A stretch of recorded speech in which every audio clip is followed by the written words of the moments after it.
And we're live.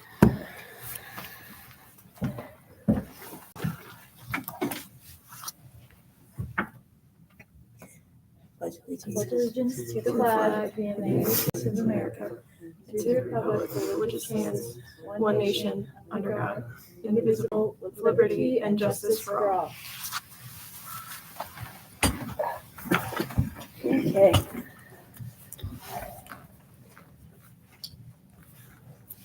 Any changes to the agenda? Additions or deletions to the agenda? Nope. No? No. Any changes needed to be done to the minutes? Does anybody want to approve the minutes? I'll approve the minutes. Okay. Is it okay? I'll take 1 minute. I'm sorry. There you go. All right. Anybody want to second the minutes? I'll second. Okay, terrific. So, approved and second. All right. Any comment? Just here for fun. Just want to thank everybody for K-Brook.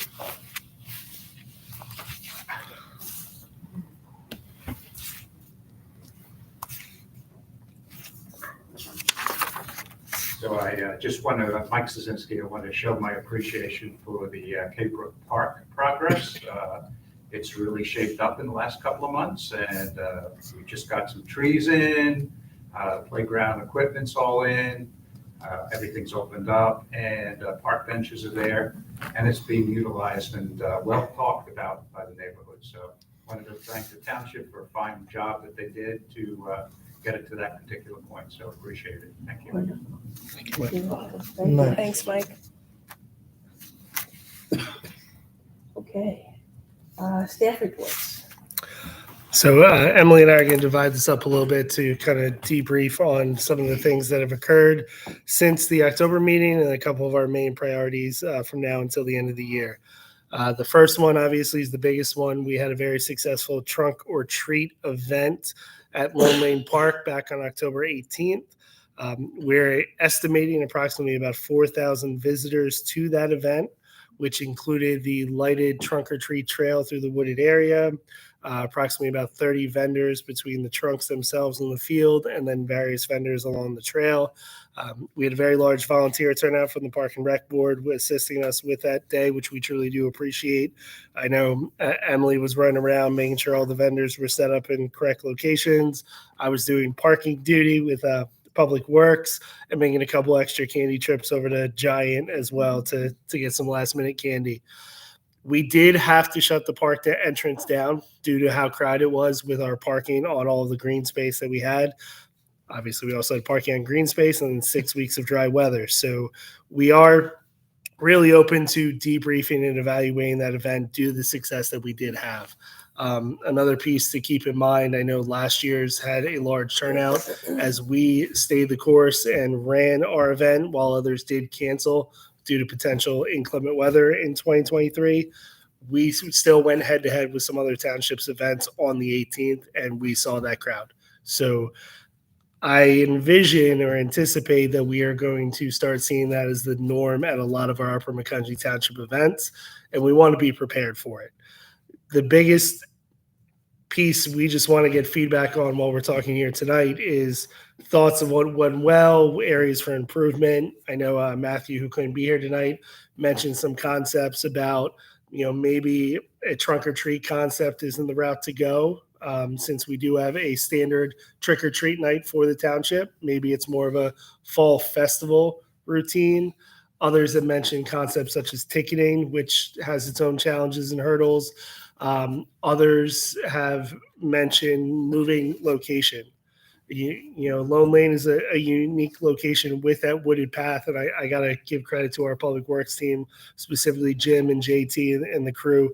They put a lot of pride in how they decorate that trail, and I think that is a unique point as to why individuals come to the event. So we just wanted to start out tonight with just talking about thoughts and ideas and suggestions regarding the trunk or treat event.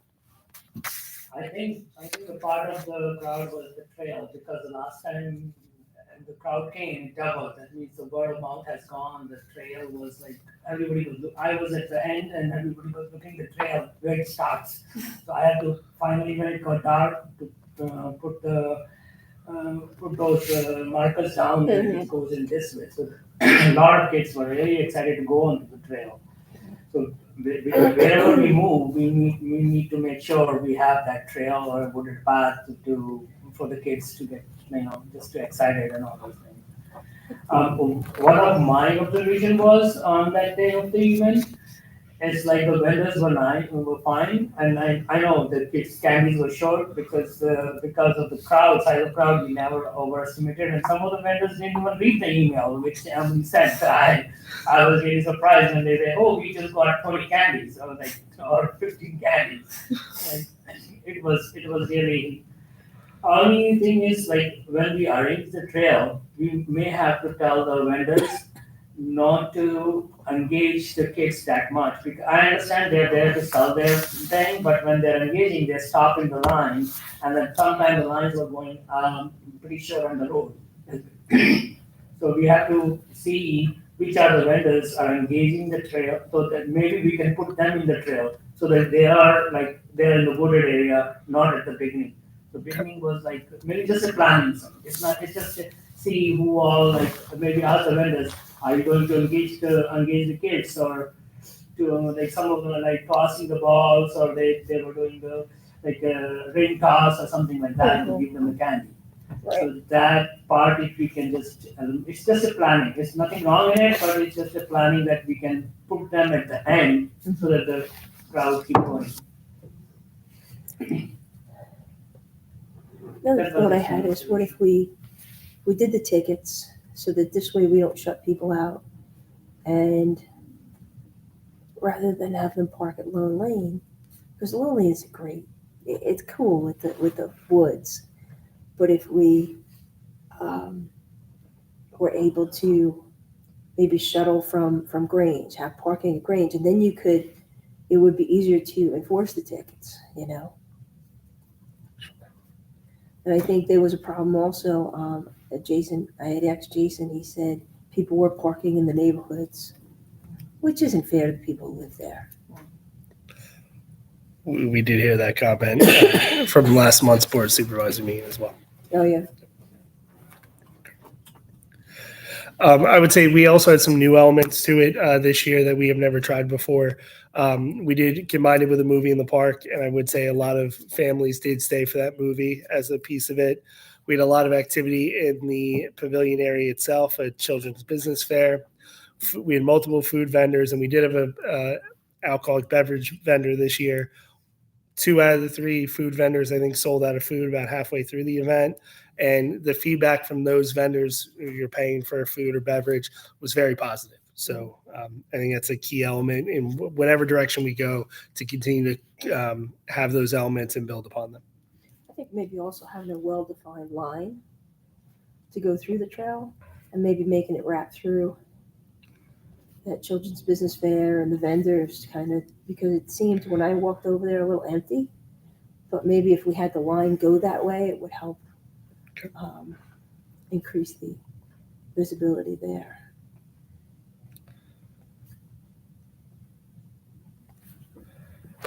Yeah, I just wanted to make a comment that I 100% agree with you, Raj, with a couple of those trunks right in the beginning of the line. We had the interactive games, and you and I, approached them and said, hey, we gotta keep it going. Look at this line. So I think spacing is also definitely a component with that, spacing out those trunks more. I think in theory, we wanted to space them out more than they ended up being that night. And I think that's what really backed up the line, because once they got through the trail, there was space between each family. So there's talk of maybe moving the trunks at the end of the wooded trail, like along the actual loop pathway around Lone Lane, like by the backfields, kind of where the movie was this year. So starting it with the trail and then having it end with the trunks and space them out, 25, 30 feet versus, right next to each other. Last year, didn't they go that way? Not all the way down there, but they did the trail first and then finished with the with the trunks. Yes, it was backwards. Yeah. Yeah, so they finished with the trunks. They started at Mhm. that part of the trail. Yes. So we flipped it. That's what I'm saying, to help you out, is that suppose you reply to the vendor and say, okay, are you going to engage in some activities? So once they say yes, what kind? So if they fill out that form for you to the vendor, so at least you will have in your mind, they're going to engage in some activity like ring toss or whatever activity they're doing. So that way you can say, okay, one activity, one non-activity, then, just to get, for your planning purpose, that's nothing to do with them. It's just you have in your mind, like, okay, I have like, out of 20 vendors, 5 of them are going to engage or use the Right. tips. So that you can space it out, and you can put in that email, like questionnaire there. Yeah. Like, and so that way you have an idea, like, okay, I have this many vendors, just for your planning. It's nothing to do with anything. Yeah, I mean, they went above and beyond, so no fault to them at all. Yeah. And I think, again, where they're placed is key for those particular When ones. you have the vendor tossing the ring at the beginning, that itself is like, Right. every kid want to toss Yes. the ring and want to select the candy. That's kids. Okay. Do we have any other? I had such a list. I don't remember. Yep. No, I would say the Park and Rec Board did send us some feedback already. We just want to make sure we continued and also for the public to let them know how successful the event was. One thing I will say, we do know Citroen Ambulance was one of the last vendors on the loop. And for as long as the line as we did have, because we did have a line all the way through the end of the night, there wasn't a lot of negativity or anger from those who were attending. That when they got to Citronia, they were still happy about the event, even though they did have to wait a while. And we're going to make sure we do better to move that flow along. So, thank you.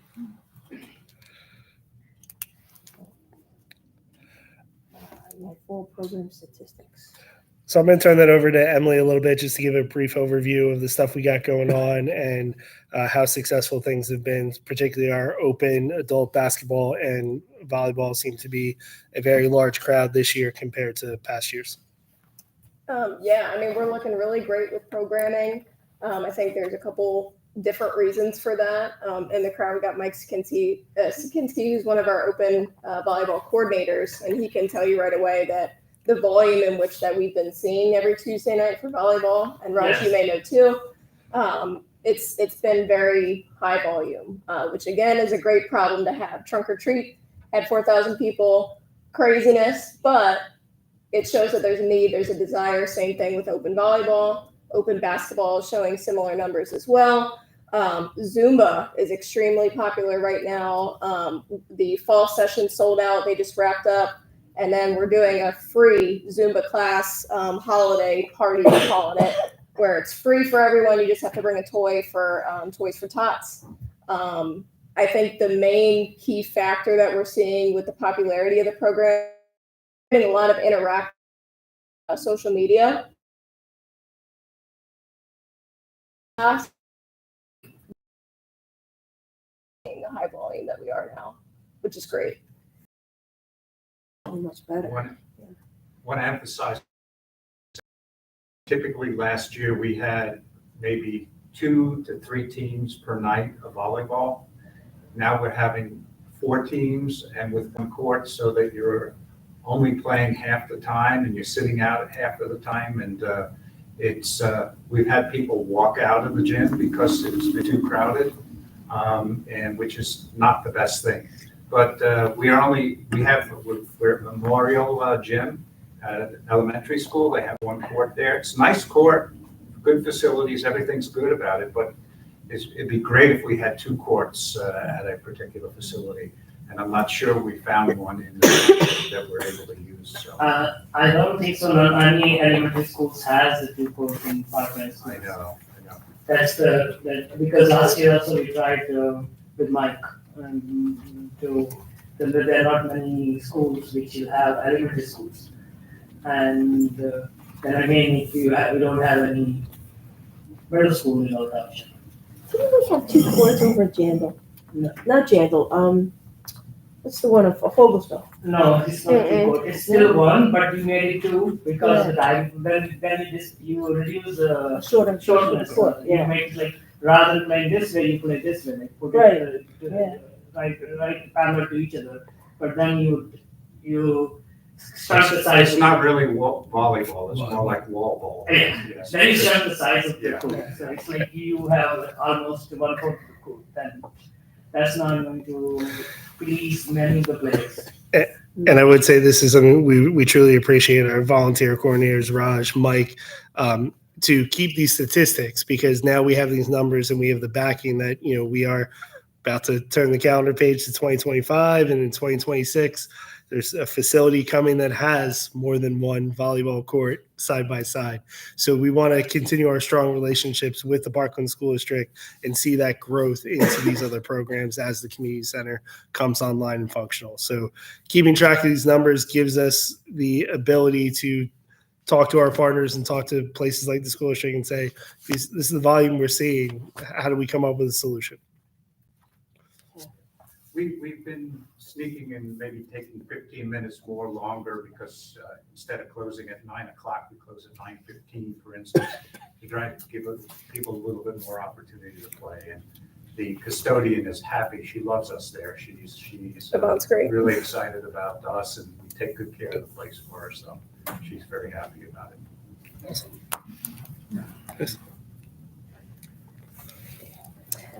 Another program I just want to highlight real quick is our partnered programs with Wildlands Conservancy. You may have seen it on social media. We've had a different theme every month, and we're going to try to continue that trend. So most recently, we had a Creepy Crawlies event at Lone Lane Pavilion in October. And then in November, we had a Hootie Hoot hike where they got to see a live owl, and they actually had to dissect owl pellets and learn about their diets and things like that. So that's been a really popular program, super affordable for families. It's only $5 per head. Coming up in December, we have a Fluffy Friends and S'mores. So just trying to incorporate really fun activities at an affordable rate. So I just wanted to highlight them. They've been doing a great job. Do they bring the owl or? They do. Oh, Yeah, that's cool. Yeah. I wish I went.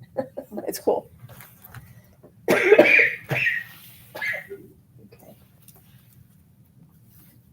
CPROSP. So we are actively engaged in our comprehensive park rec and open space plan. Just want to give a quick update on the public input survey that's been open since the beginning of August. We're at the middle to late November, and we're at 975 responses.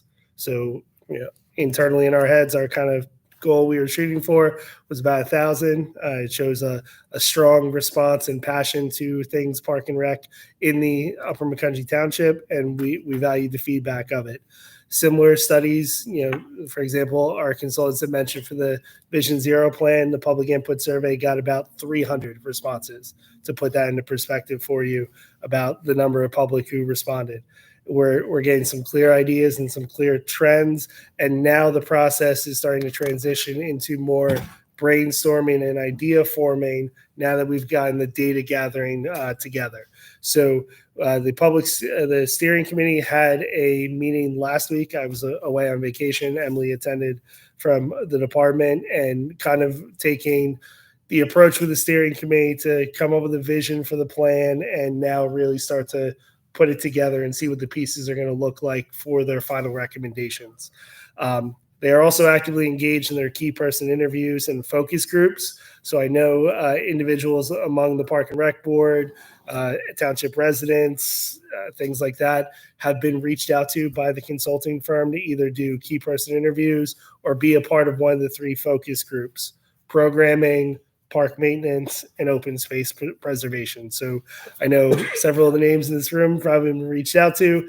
If you get an email from Anita, don't delete it. Don't let go into spam. Take a look at what she sent you so you can be a part of that process. I think she sent something today or yesterday. She's been doing a lot yesterday and today. Yep. Yeah, she just.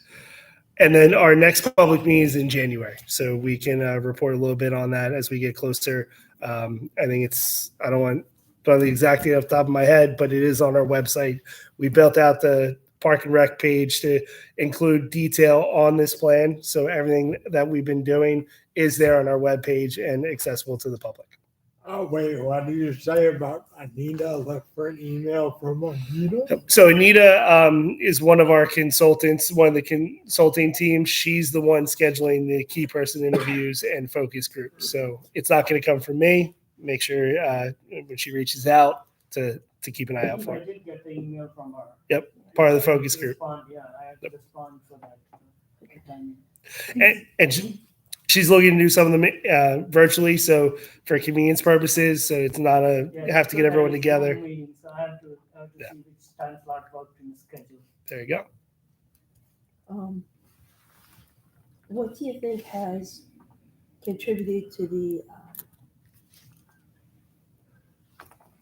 large number of people filling out the survey? So I think there's a lot of things actually. One, I think the consulting firm is also the same consulting firm that did the Vision Zero plan. So there's a lot of familiarity and trust built with the township, number one. Number two, like you mentioned about social media and our marketing purposes, we've blasted it out between the website, Facebook, Instagram. Emily has been working towards newsletters and things we push out as news bulletins that's gone out in, but also our partners have shared it. So I know like South Parkland Youth Association blasted it out to their parents. Raj, I know when we had a couple topics to talk about, sent it out to a large group of individuals as well. And it's just spreading by word of mouth. The last thing I think is this community is really actively engaged with the township and they're seeing what they want to put forward. So, I don't want to spoil what's going to be coming on a final recommendation, but there are a lot of good trends. It's not just one word answers. There's a lot put behind it. I am pleasantly surprised. The last question is an open-ended question. Tell us anything else you want to tell us. There's a lot of responses to that question in particular. So that's exciting to see.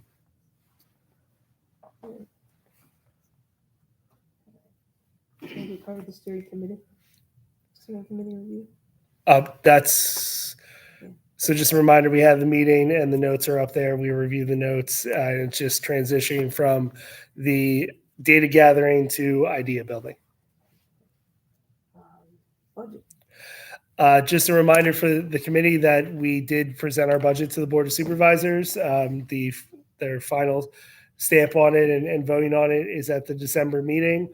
Emily and myself and the team are confident we put a budget together to really respond to what the board and the township have asked us to do. Expanded programming, spread out programming, reoccurring programming, beefing up some of the things such as our successful summer camp program that we've heard a lot of since we've been here. I kind of jumped right into being here for about a month and a half and started to build a budget. So we're very confident that it is going to serve the residents of this township with what we put forth. Okay, here's the exciting part. 2025 event schedule. Do we have the 2025 budget, vacation budget? It is on the website. You don't have it yet? It is in the public posting period that is on the website for Okay. what we presented. When I saw that, I thought we'd be handing out some copies of these. I can make sure we can send it out to you. The link. I just wanted to give a brief overview of where we're at in the budget How process. much you guys allocated? You remember the number, or I have to go and look at it? I'd have to. I don't want to quote me on an exact number that I don't have remembered, but I will say, me coming into this, I heard what people wanted, and is it increased from last year? Yes.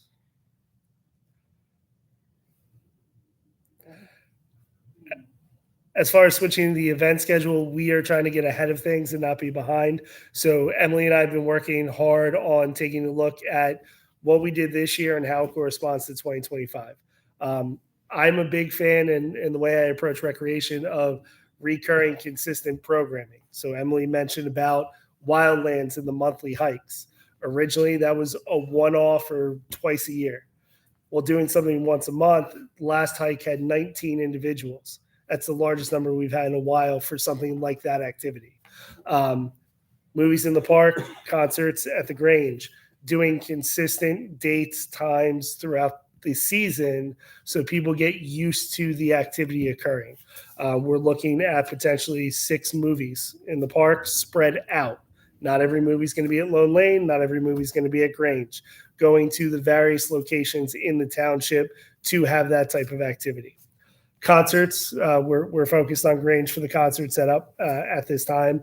And then looking at our large scale special events that we run with Barktoberfest, the Bunny Hop, Winterfest, Trunk or Treat, so forth, having those out and being ready that when that budget is finally approved, we're hitting the ground running to an event and program season for 2025. It's also a piece that working with our partners and communicating a little bit better and more proactively. We do several large user groups of our parks, and we have to make sure all the puzzle pieces work. So we've already presented a draft event plan, for example, South Parkland. We know they have large spring, fall seasons, how our event schedule works within that, and just making sure everyone's communicated to and on the same page to get these things out earlier and more often. So the event schedule, again, is a tentative one. It's pending approval of all the things we want to do, and then we'll be able to really hone in on that. The next upcoming 2024 event is our Kids New Year's Eve, which I know Emily emailed everyone this afternoon about volunteering and helping out with. Which, any questions on the event schedule ties into the next item. I'll let Emily talk about a little bit about what we're trying to put a little more bones to with our sponsorship program. It's a Tuesday, right? It is a Tuesday, yes, yep, December 31st. So we're just gonna move right along to the sponsorship programs. We put a lot of thought into this. It's something that was kind of, in a sense, we were waiting on sponsors to come to us a little bit. So now we're trying to be a little bit more proactive, make these sponsorships make sense as to why someone would want to be a part of these programs. So we kind of had a breakdown last year of different tiers and levels at different price points for various businesses, starting at a lower end for maybe the small business, all the way up to maybe something that a corporate level business might be interested in, with various perks. We also are going to be tying in our newsletter advertising within our sponsorship packages. They were kind of seen as two separate things. Now we're going to kind of blend them together. So companies may have the option of having some sort of newsletter advertisement as a part of their overall sponsorship program, where they're coming out to UMT events. They have their banners posted, things like that. And they also get a little bit of real estate in our newsletter. Or you also have the option to just outright buy a newsletter ad like we have done in the past. And another key area that we're working on too is community center specific sponsorships. So we're still working through that idea process, but we're really excited to get that out. We're working with Working Dog Press to come up with a professional kind of packet that's going to outline all these things that I'm very excited to share with you all once we have that draft. Are they a printer or a marketing agency? They're a printing agency. They actually do our newsletter. Oh, okay. Yep. So they're going to be putting together a nice professional packet for us. Yep. And the key point to mention, as Emily mentioned about the community center, is there is the Upper McCudgee Township Community Fund that is focused and geared towards the community center. So we're working collaboratively to make sure we have a continuum of these opportunities for, someone wants to sponsor $500 versus a larger dollar amount. We're all working together and not, step on each other's toes in this process.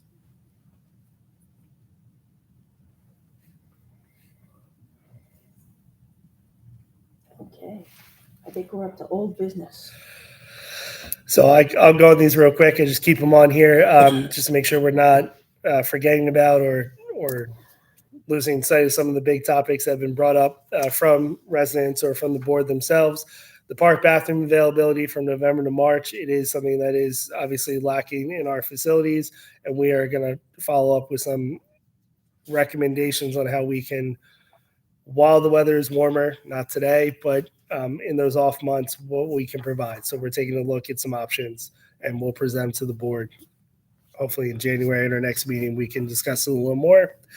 The shade and trees at Grange Park, specifically around the dog park, have come up. So we're going to take a look at options there as well. What pros, cons of the space itself, what works, what doesn't. And then last one was K-Brook Rusted Road playground ribbon cutting event. We had talked about as we were finishing the project, it was getting a little colder. Do we, hold a ribbon cutting idea? And the board had mentioned about making it a little bit more of an event, potentially around May, tying it in with something maybe like our first movie at Rusted Road. Rusted Road does have a space to be able to do so and do things like that. So we didn't lose sight of those, keeping them on the radar, that we will be working with the board for a planning process of that kind of an event. Which I know Michael was happy to hear about an idea like that as an official kind of ribbon cutting for the facility. If you haven't seen the park, I recommend going by and seeing what has developed over the last couple of months, and Did we, appreciate it. It's a did we great cut idea. the tape or something, or program or something? We were about to plan, some event there. We talked about it last month, and it Yeah. kind of evolved into an event idea, which we spent so much money on that. so We- should get the credit for that. heard it, so we want to make sure that we make it right. So we I wasn't sure. Like, we were planning like some event in that park so that it gets attention and, it gets, because we spend a lot of money and it's a good place. That's what you're saying. Pretty good. So. I think we should plan something in the park. Yep. Maybe- So Maybe in the spring. yep. So I think That's what we're thinking. we're kind of planning our first movie again. Obviously, Okay. budget's unapproved, but one of our first movie of the season being at Rusted Road. So maybe we talk to Mike about potential some swim lessons or something going on, since there's a pool next door. We got some ideas, so we will work with the board to get this to be a great event.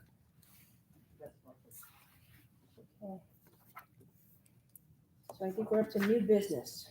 Perfect. PRPS memberships for board members. Yep. Park and Recreation. So PRPS is the Park and Recreation, Pennsylvania Recreation Park Society. It's the state organization for park and rec professionals. They have a membership tier for park and recreation board members as well. It opens up opportunity for things such as annual conference, webinars, on-site various training sessions, access to resources through their member-only kind of website. And it was a priority from the township administration to get memberships for the current board members and potentially future board members. So we did submit all of your names now, because you actually get 15 months of a membership versus 12 at a cheaper price. There was a discount to do it before 2025. And all of you should have received an email from PRPS about setting up your online accounts and things like that to access the resources. So we did that. I didn't. Is it in my junk folder most likely? I'll take a look. I did receive it. I'll take a I look. did receive the emails from them. Okay. Yep, you did? Is that you guys registered? Or? We registered all of you. All we needed was your names and email addresses, and we got you taken. Was it in your junk folder when you got it? It was in your regular folder. Okay. Yeah. Wes, I'll Wes, take a look at that for you to see if it went through. It's a great opportunity to give you, from our perspective as professionals. They have an annual conference every year. They also have kind of quarterly training sessions or webinar series opportunities. They also have some other training abilities. Emily was just at one on Tuesday that I'll let her talk a little bit about what it entailed. And it's exciting for us to help the board with, this. We do this every day as a job. You're all volunteers, and you've got a ton of other things going on, and we just want to help you with the resources to help us together to do the best job we can for Parks and Rec here in Upper McCountry. That sounds like a great opportunity. If you want to tell a little bit about Tuesday. Absolutely. So I went to what's called the PRPS Programming Summit. Phenomenal conference. It's just a taste of what PRPS in general can offer us as far as education and resources. Their main speaker, Chris Nunez, is from somewhere in Texas, Wildlands, Texas, something like that. And he just brings a lot of knowledge, over, I think, 30 years of knowledge as far as, what works with programming, what are the essential components of creating a program that lasts, that's successful, how to market it, who are your target audiences, just diving really deep instead of just being like, well, I like tennis, so we're going to do tennis lessons, just a full scope of programming. So that was an all-day conference on Tuesday in Harrisburg, and I took home a lot of information. So really exciting stuff. Nice. Yeah, I was reading it on my free time, those emails, and I was like, okay, this is. I figured somebody must have registered me on that. We did. Surprise. Surprise. I think they came in on Gotcha. vacation, so. It's probably. Another thing that's great about it, just to kind of go back a little bit to our Park Rec Open Space Plan. One of the requirements of the consulting team is to have someone who is a certified Park and Rec professional as part of that consulting team. And ours happens to be Derek Duryea from Upper Dublin Township. I've met Derek at PRPS stuff prior to our engagement here with the township and that plan. And it's a lot of networking, right? You know, an event we do or a program we do, it's not copyrighted. We're not the exclusive only ones to do it. A lot of other people are doing, a lot of other townships and municipalities are doing the same kind of stuff. And that peer networking is a huge piece of what PRPS is. So for the board and opportunities to be with other Park and Rec boards that have similar challenges or concepts, it really opens a lot of opportunity to look at things a different way and be better in how we're doing what we're doing.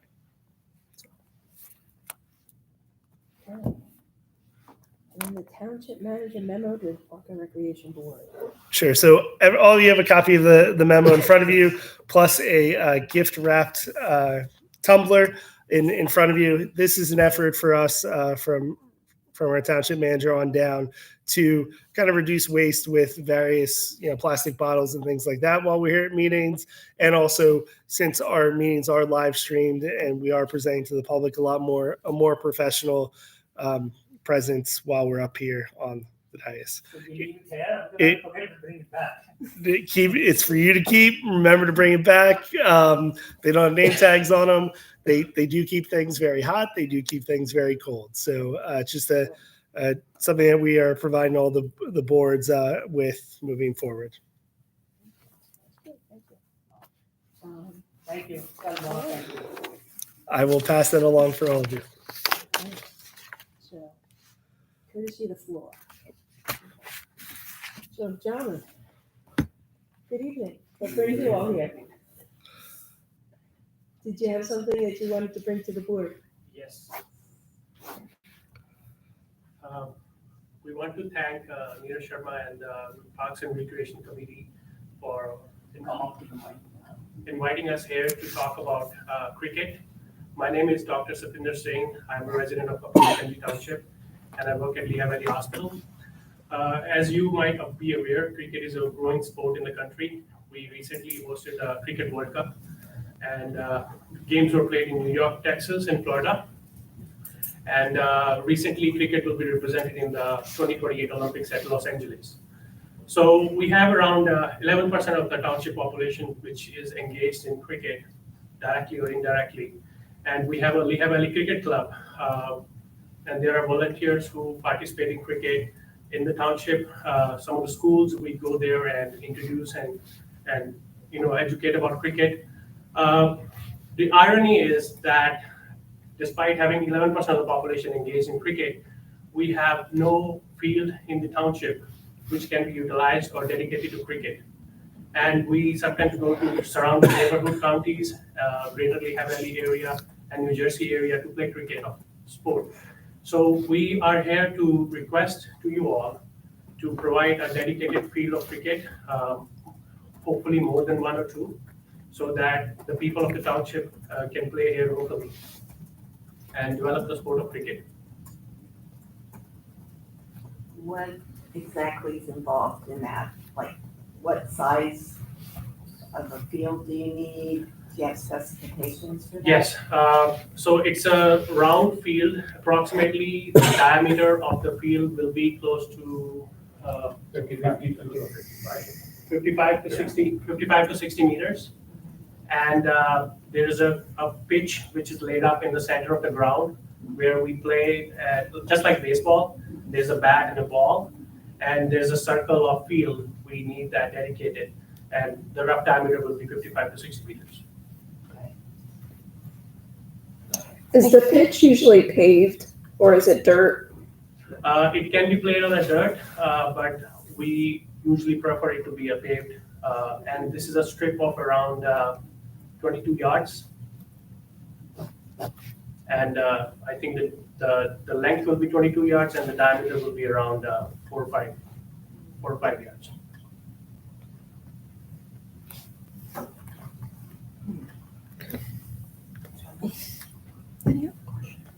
We've had this presented to us and requested previously, several years ago.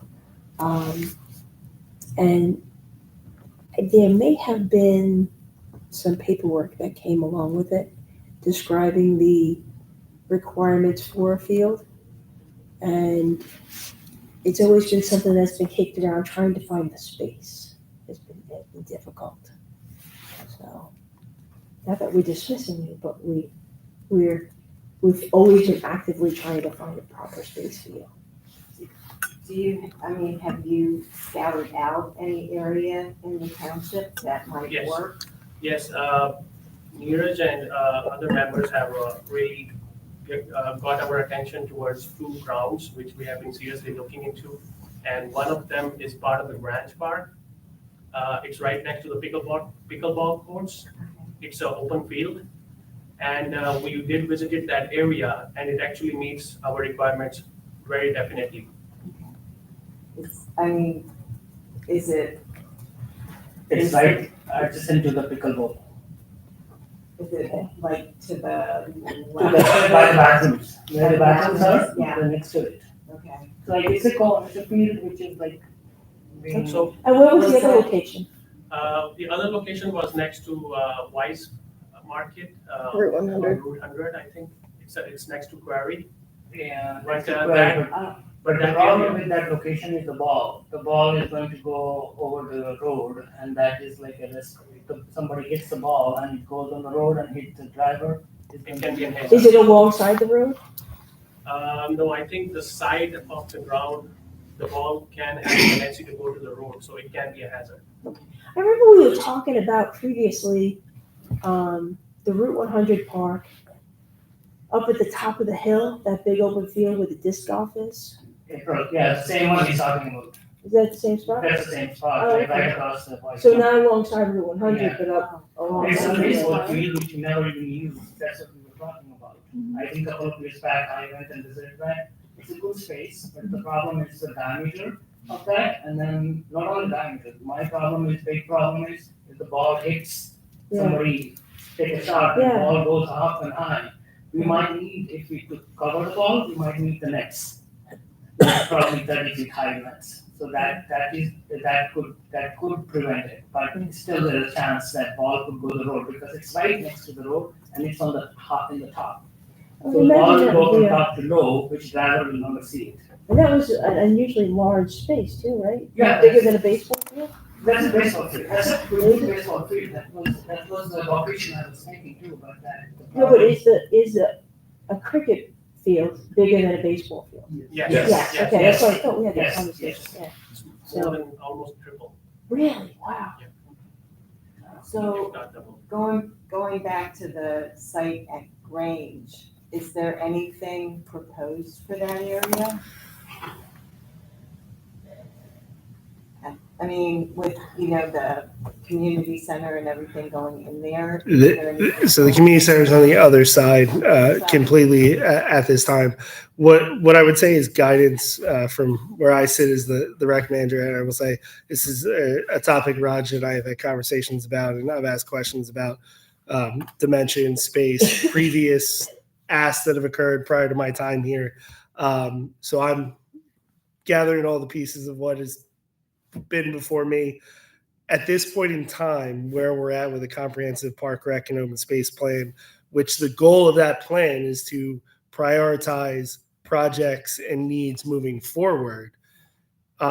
Having individuals who are interested in cricket, filling out that survey, which I'm going to take a guess many have already done, just based on what I've seen as those responses, but also then wait. I hate to say the word wait, but to see where this park rec and open space plan takes us.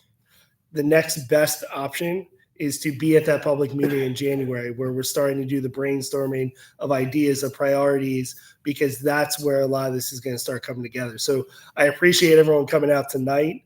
I think we're going to get a lot more in depth about conversations and ideas and how-tos, because I know Raj has mentioned to me about Lower Macungie a lot, the one Farmingdale Park. I think that's where the current is named. Yep. Farmingdale, isn't it? And so I appreciate the passion to come out and talk about it. I think that's the most appropriate time to do so. Engage with our consultants and having that back and forth about brainstorming of these ideas.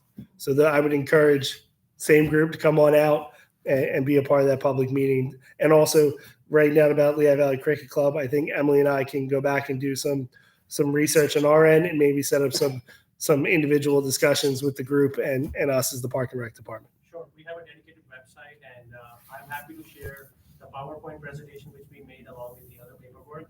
Okay. I'll submit it to Neeraj and he can distribute to the rest of the committee. I think it's That better, works. it's better you engage Emily into it. Emily can give you the card or something. That's Sure. much better. Yeah. You can always look me and the board. That's fine. I'm not saying that, but it's easier if Emily handles it, all the logistic things, and Sure. we handle the logistics. So we'll connect contact information and then we can communicate. We'll set something up, talk with Emily and I, but then also the information about the public meetings and surveys to continue the conversation. Thank you so much. We really appreciate this support.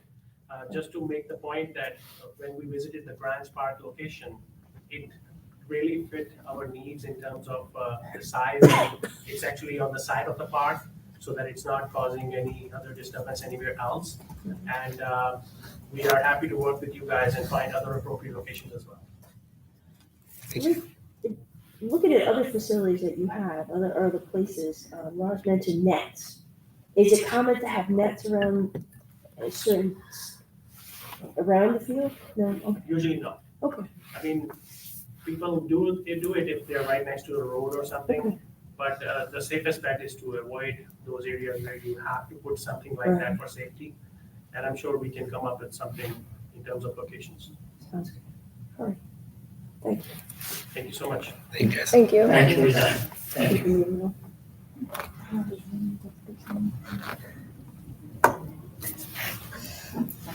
Do we have anything else?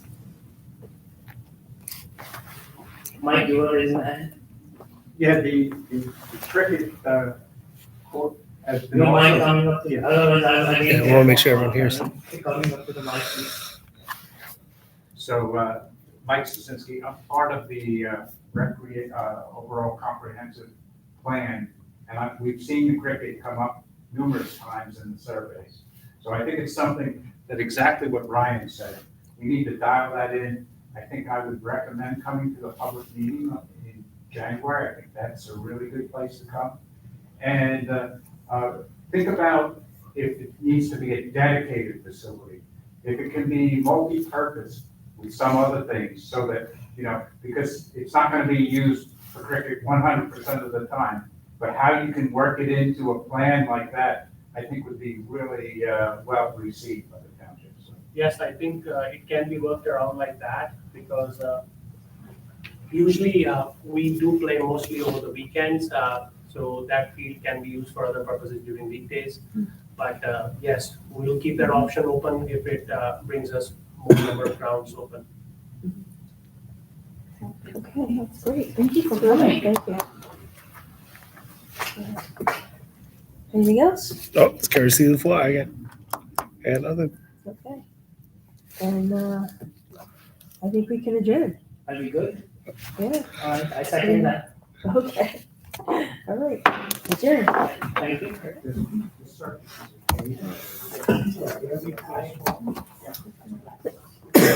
Sorry, maybe reach in front. I second that.